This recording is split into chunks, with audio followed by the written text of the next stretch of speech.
अस्सलाम वालेकुम डियर, कैसे हैं आप सब और आप सबकी कैसी जा रही है स्टडी। जैसे कि बहुत टाइम हो गया मैंने वीडियोस अपलोड करना छोड़ दी थी। चले अब हम वापस आ गए हैं अपने काम पे। तो आज हम जैसे कि मैंने पिछली क्लास में ना 9th के फर्स्ट यूनिट का इंट्रोडक्शन बताया था, तो अभी मैं ना उस जो है ना इंट्रोडक्शन से थोड़ी आगे बढ़ी हूँ। अभी मैंने एक्सरसाइज स्टार्ट किया, तो एक्सरसाइज स्टार्ट करने से पहले भी मैंने थोड़ा कॉन्सेप्ट समझाना था आप सबको, तो वो कॉन्सेप्ट लिखा है। तो जैसे कि कॉन्सेप्ट क्या है, सबसे पहले आपको तो मैं ये बताती कि एक्सरसाइज 1.1 के अंदर सवाल ये पूछा जा रहा है, तो आइडेंटिफाई करें द जील जो भी है हमारे को दिए हुए मैट्रिक्स जो भी मैट्रिसेस है उनके अंदर हमें आइडेंटिफाई करना है। क्या करना है कि वो ऑर्डर ऑफ मैट्रिक्स, कि हर मैट्रिक्स का ऑर्डर ऑफ मैट्रिक्स क्या होगा। तो चलें, आपको पहले पूरा साफ करने से पहले दो कॉन्सेप्ट आने चाहिए। कौन से? सबसे पहला ये कि मैट्रिसेस किसे कहते हैं, दूसरा कॉन्सेप्ट ये है कि ऑर्डर ऑफ मैट्रिक्स किसे कहते हैं। तो चले हम सबसे पहले पढ़ते हैं मैट्रिसेस किसे कहते हैं। चले मैट्रिसेस की डेफिनेशन रीड कर ले, बोर्ड पे है। A matrix is an array of numbers. It is enclosed by square brackets. Definition से आप समझ सकते हैं, a matrix is an array of number. It is enclosed by square brackets. यानी कहने का मतलब ये है कि एक मैट्रिक्स के अंदर नंबर्स को अरेंजमेंट यानी नंबर्स की अरेंजमेंट करके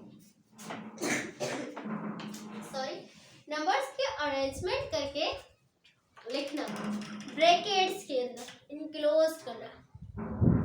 जैसे कि मेरे पास नंबर है 1 2 3 4 5 6 7, मैंने सपोज ये देखिए नंबर ले भी लिए। इन नंबर्स को मैंने क्या किया है, ब्रैकेट्स दी स्क्वायर और एक तरतीब दी। एरे का मतलब अरेंजमेंट, एक खास तरतीब देना नंबर्स को, किसमें? स्क्वायर ब्रैकेट्स की फॉर्म में। स्क्वायर ब्रैकेट्स दे, उसके अंदर नंबर्स को तरतीब देके लिखे। और जैसे मैंने ये देखे ये दी, मैं नंबर्स लिखे उनको तरतीब दी, फिर मैंने नाम दिया मैट्रिक्स सी। ये हुआ हमारा नाम क्या।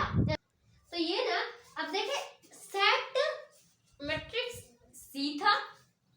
सबसे पहले मैट्रिक्स सी के अंदर ये नंबर्स थे 0 से लेकर 7 तक। हमने क्या किया, 0 1 2 3 4 5 6 7, ये मैंने एक अरेंजमेंट दी है। इनको भूले, अभी ये भूल जाए ब्रैकेट्स को, इनको देखें कि ये मैंने अरेंजमेंट दी। क्या दिया? मतलब अरेंजमेंट, यानी खास तरतीब दी। किसको? नंबर्स को। It is enclosed bye square brackets, इनको इनक्लोज किया स्क्वायर ब्रैकेट्स से। बाद में मैंने ये पूरा मैट्रिक्स बना, अब इसको नाम कौन सा दिया? Matrix C.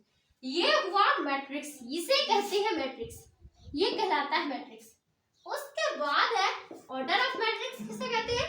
Order of matrix की डेफिनेशन देखें, the number of rose and columns that matrix has is called a order of matrix. यानी मैट्रिक्स के अंदर number of rose and number of columns order of matrix कहलाते हैं। अब देखें, अब आपको ये नहीं समझ आ रहा कि मैट्रिक्स के अंदर number of rose and matrix के अंदर नंबर ऑफ कॉलम्स किस तरह से आते हैं। अब देखें, ये मैंने जो अरेंजमेंट दी है, पहले तो आपको रोज का एंड कॉलम्स का कॉन्सेप्ट क्लियर होना चाहिए। देखें, रो का मतलब होता है सीधा, हॉरिजॉन्टल। कॉलम्स का मतलब होता है बिल्कुल इस तरह से, यानी वर्टिकली, बिल्कुल अमूदन हो, वर्टिकली हो, उसे हम क्या कहते हैं? कॉलम्स। एंड जो बिल्कुल सीधा होता है उसे हम क्या कहते हैं? रो। अब देखें, हमारे नंबर्स को हमने तरतीब किस में दी है? रो पाया, कॉलम में दिए। ये फॉर्म है ना, ये रो है, ये कॉलम है, यानी रो एंड कॉलम्स की फॉर्म में हमने क्या किया, अपने नंबर्स को तरतीब दिए। देखिए यहाँ पे ये इसकी डेफिनेशन हमने पढ़ी है, numbers of rose and columns present in the matrix has is called order of matrix. अब देखिए, ये मैंने एक नंबर है, ये एक मेरा मैट्रिक्स है, इसके अंदर 1 3 5 2 4 6 के नंबर्स है। इसके अंदर हमें रोज गिननी है, इतनी है, ये एक रो हुई, ये दूसरी रो, मतलब 2 रोज है इसके अंदर। कॉलम्स कितने? एक ये कॉलम, दूसरा ये कॉलम, तीसरा ये कॉलम, ये 3 कॉलम है। आपको आप ये एक आपको मैं फॉर्म बताती हूँ, ऑफिशियली फॉर्म लिखने की है ऑर्डर ऑफ मैट्रिक्स। क्या है कि आप जब भी ऑर्डर ऑफ मैट्रिक्स रिटर्न करोगे किसी भी मैट्रिक्स का, तो आपको रोज बाय कॉलम्स में लिखना है। यानी पहले रोज के नंबर ऑफ रोज कितनी है, बाद में लिखेंगे नंबर ऑफ कॉलम्स। सपोज अगर आपने नंबर ऑफ रोज पहले नहीं लिखे एंड कॉलम्स लिख लिए, तो आपका पेपर में जो भी क्वेश्चन आप अटेम्प्ट करेंगे वो गलत हो जाएगा, आपके मार्क्स कट जाएंगे। पहले नंबर ऑफ रोज लिखेंगे, बाद में नंबर ऑफ कॉलम्स। अब देखिए मेरे पास ये एक मैट्रिक्स था, इसमें मैंने क्या कितनी रोज है, एक रो ये दूसरी रो ये, तो मैंने क्या लिखा 2 बाय फिर कितने कॉलम्स है, एक ये दूसरा ये तीसरा 3। तो मतलब इसका रो बाय कॉलम की फॉर्म में मैंने ये इसका ऑर्डर है, इसका ये मैट्रिक्स ए का ऑर्डर लिखा है, इसे कहते हैं। कॉन्सेप्ट्स क्लियर हो गए हैं आप लोगों को। अब हम आते हैं एक्सरसाइज में। तो देखिए आप लोगों की एक्सरसाइज का फर्स्ट क्वेश्चन ये रहा। फर्स्ट क्वेश्चन के अंदर हमें ऑर्डर ऑफ मैट्रिक्स आइडेंटिफाई करना है, जैसे कि मैंने आप लोगों को समझा दिया है कि मैट्रिक्स क्या होते हैं एंड ऑर्डर ऑफ मैट्रिक्स क्या होते हैं। तो चले स्टूडेंट्स एंड जो भी आप सब टीचर्स वगैरह देखेंगे, यहाँ पे है हमारा मैट्रिक्स ए। सबसे पहले आप लोग ये चीज में रखिएगा कि ये सिर्फ ओनली वन मैट्रिक्स है। ये जो आपको नजर आ रहा है ये सिर्फ वन मैट्रिक्स है। ये जितने ऑल मोड के बोल के इन्हें हम कहते हैं मैट्रिक्स, यानी सिंगुलर प्लूरल का कॉन्सेप्ट है, आपके जहन में होना चाहिए। चलिए सबसे पहला ए मैट्रिक्स, हमें इसका क्या लिखना है, ऑर्डर ऑफ मैट्रिक्स लिखना है। तो ऑर्डर ऑफ मैट्रिक्स लिखने के लिए मैंने कॉन्सेप्ट आपको ये बताया है, रोज बाय कॉलम्स की सूरत में आपको लिखना है। सबसे पहले हम क्या करेंगे, इसमें गिनेंगे कितनी रोज है एंड कितने कॉलम्स है। तो देखें ये एक रो ये दूसरी रो, तो हम क्या लिखेंगे 2 बाय कितने कॉलम्स है, ये एक कॉलम है, ये एक कॉलम ये दूसरा कॉलम यानी 2, तो हम क्या लिखेंगे 2। यानी पहले जो मैट्रिक्स का ऑर्डर क्या होगा 2 बाय 2। ये किसका होगा, फर्स्ट क्वेश्चन के हमारा जो मैट्रिक्स है ना उसका ये ऑर्डर। उसके बाद सेकंड हमारा मैट्रिक्स है, इसका ऑर्डर ऑफ मैट्रिक्स क्या होगा, देखें कितने रोज है, एक रो दूसरी रो, कितने कॉलम्स है, एक कॉलम दूसरा कॉलम, तो हम क्या लिखेंगे 2 बाय 2। ये गलती नहीं करनी कि पहले कॉलम्स लिख ले बाद में रो, हमेशा पहले रोज लिखनी है बाद में कॉलम। अब इसका देखें, इसमें सॉरी इसका देखें, इसमें कितने, ये देखें ये एक रो है, ओनली वन रो है, इसका वन रो है ना, कॉलम्स कितने, अब देखो कॉलम्स एक ये कॉलम दूसरा ये कॉलम, तो हम क्या लिखेंगे 1 बाय 2। ये हुआ, इस तरह से हम लिखेंगे इसका रो बाय कॉलम। उसके बाद तीसरा डी। अब देखें डी मैट्रिक्स है ना, डी मैट्रिक्स के अंदर कितने हमारे पास रोज है और कितने हमारे पास कॉलम्स है। अब देखें ये डी मैट्रिक्स, अब डी मैट्रिक्स के अंदर क्या है, कितने कॉलम्स है कितने रोज है। सबसे पहले देखें हमारे पास ये देखें ये 4 है, तो ये एक रो हुई, ये दूसरी रो है, ये तीसरी रो, यानी कितनी रोज है 3 रो है। इन कितने कॉलम्स है, एक कॉलम है, कॉलम एक है, तो हम क्या लिखेंगे 1 बाय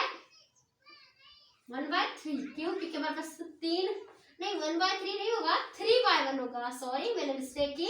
अब ये मिस्टेक आप नहीं दोहराना, क्योंकि आपको पहले क्या लिखनी है, पहले आपको रोज लिखनी है, रोज कितनी है, ये 3 रोज है एंड कॉलम बने रोज बाय कॉलम 3 बाय 1।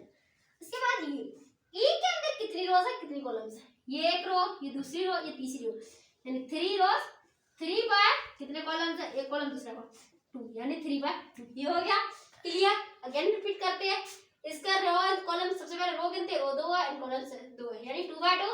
इसका भी 2 बाय 2 हुआ, यानी 2 कॉलम्स है 2 रोज। इसका क्या हुआ 2 कॉलम्स है 1 रो, 1 बाय 2 लिखेंगे। इसके क्या है कि 3 रोज है 1 कॉलम, यानी 3 बाय 2 लिखा है। इसके क्या है, इसके 3 रो है, मतलब इस तरह से 3 रोज है 2 कॉलम 3 बाय 2।